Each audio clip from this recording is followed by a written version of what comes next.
So the end of the semester is where I'm at in my school right now. We're just at the front end of the exams, and it's pretty remarkable how the end of the semester, I've never not felt this at the end of the semester, where it feels like the pressure is so intense.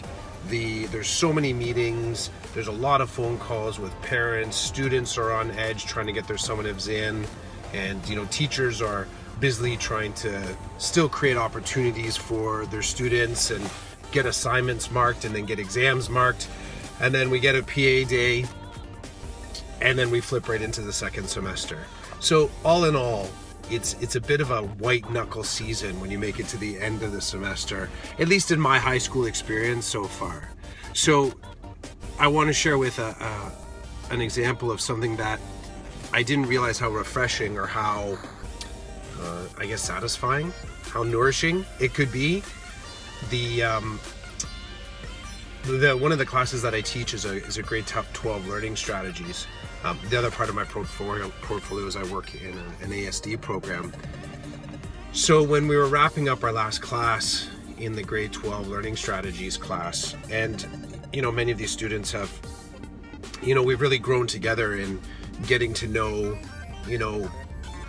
them as all of us as humans, but also the learning strategies class is really it's dependent on building tight relationships, because in order for me to support the students, they have to trust me. So I think in order for them to trust me, I have to sort of open up and be trustful.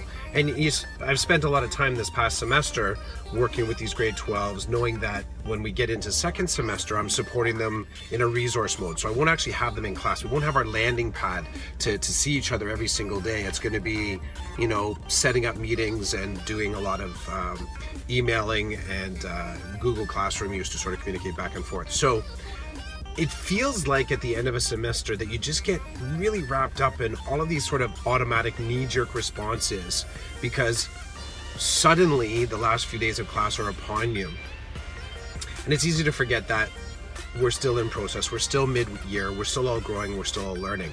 And I had a moment in class the other day when a few of the students were sticking around afterwards and just talking about, how they'd grown through the semester, and they sort of asked the question about me and how I felt like I had grown, and I had shared some of the things, my sort of goals and some of the things that worked and some of the things that didn't work. And I sort of offered up to them, what did you think of the course, and what did you think of the way that I rolled it out, and some of the activities that we did and the conversations that we did, and how we interacted? How did you think about, how did you feel about our relationship? And I was really sort of stopped mentally by what one of the students said. And one of the students said, I really appreciate the fact that you made a ton of mistakes. And the student just said it point blank and just kind of smiled. I said, go on, tell me more. He said, well, it never looked like you had everything under control, but you were always trying to have us all move together and get through the lesson. And it looked like at the same time where you're kind of frustrated by things not working, you just kept on trying something different. The student said you kind of shifted, you sort of zigged and then zagged, and still somehow, we make it to the end of the 75-minute period, and we had gotten a whole bunch of cool stuff done, and we had some great conversation, and then begin again. And I was still curious. I'm like, well, how did you see me frustrated, or when did you see that I was making mistakes? And the student said, well, sir, you always tripped over the cord, the LCD projector cord. You always tripped. Like, yeah, that's true. And then they said, how many times did you forget your laptop coming up to class? I'm like, that is true as well. And they said, the other times where sometimes a student got a little upset and I could tell that you weren't quite sure what to say, but then you figured out something to say, or some of the times where, twice I spilled my coffee in class. The student said there was another time where, and I didn't remember this one, when you brought assignments from a different class and handed it out to us. And I had to admit it, like when I grabbed the stuff off the photocopier, I just grabbed the stack. And when I gave it out, I started to hand it out. Now, in all these little kind of mishaps that happened in the semester, we still made it to the end of the semester, and we still made it to a space just like everybody else that we're stressed and we're trying to wrap up the courses. The student wrapped up by saying, you know, they have instructors and they have adults in their life that somehow suggest that being adult is easy. The student said, you didn't make adulting look all that easy, but you were willing to keep playing and work at it.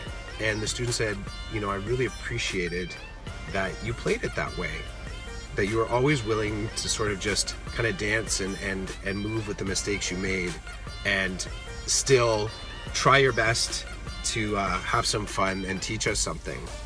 And it's funny, I know that I don't have polish on my teaching. I definitely don't have a refinement that I've seen in other people's classrooms, or even in the way that you know, I design my lesson plans, or in the sort of way that I carry myself through the hall. I'm kind of disjointed and slightly clumsy, and all at the same time I'm directed at something. I'm trying to get to the class to help the students.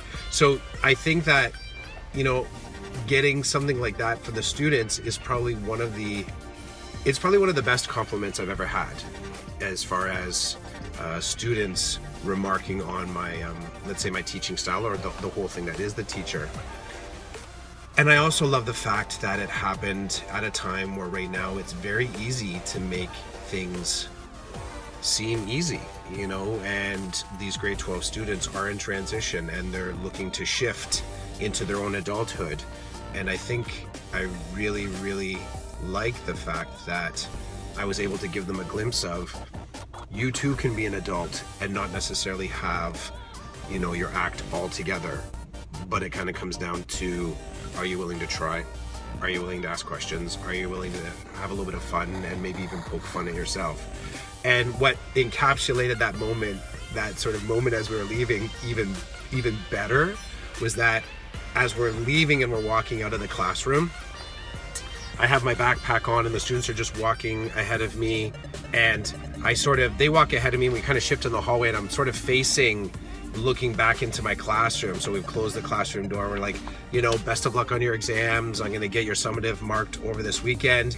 And I'm just looking over the student's shoulder, and I can see on the desk, I've left my keys inside the classroom. And I just sort of shake my head. I'm like, you know, and they're like, yeah, we know, Clough, go take care of that. So it was a good end to a great semester. And I'm looking forward to moving into the next semester where I get to monitor and resource these students. But I thought I would share that, just that idea that to get outside of your head a little bit, have a bit of a laugh at your mistakes, and definitely never let the students around you think that teaching or adulting is easy, because you know and I know it isn't. So thank you for listening to me. Appreciate it. Hope you have an awesome second semester, and I'll talk to you soon.